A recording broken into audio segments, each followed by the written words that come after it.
I want to bring the show to a slightly more positive note. And Dani, I want to ask you straight up, is it treatable? Yes, definitely. So even though TB is the leading cause of death in South Africa, we do have medication.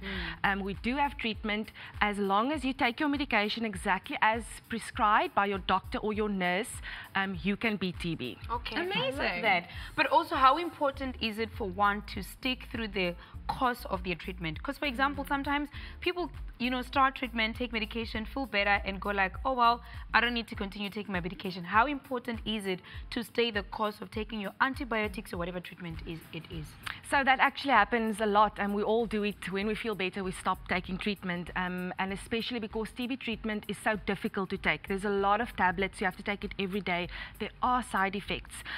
So people tend to knit one, skip one, and think it's okay, but it's not. Even if you, it doesn't, you can't make it up if you miss it. So it's really important to take it exactly as you are prescribed, because if you don't, the TB bacteria is very smart and sly. It can mutate, and then it can become resistant to the medication that's available. So then when the medication doesn't work anymore, you have to go, then you get MDR TB, and then it's a longer, more intensive treatment that you have to be on. Wow, and it really does contribute to a bigger problem in terms of antibiotics and things being resistant to it. So for those who do have TB, it's really important to play your part and make sure you are taking your treatment.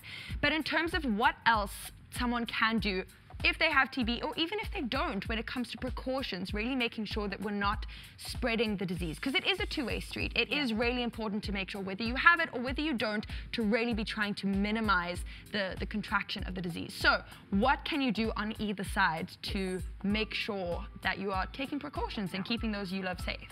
So if you do have TB, I think the best thing that you can do is take your medication as you're supposed to. You'll be booked off for 2 weeks. You won't go to school or work, and that's a crucial time. After 2 weeks, you won't be infectious anymore.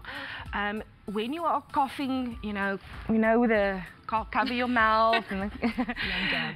So those are the things that if you have TB that you can do. If you don't have TB, precautions that we can take, ventilation is very important. Open air spaces, so in buses, taxis, churches, schools, open the windows so that we can have some airflow going through.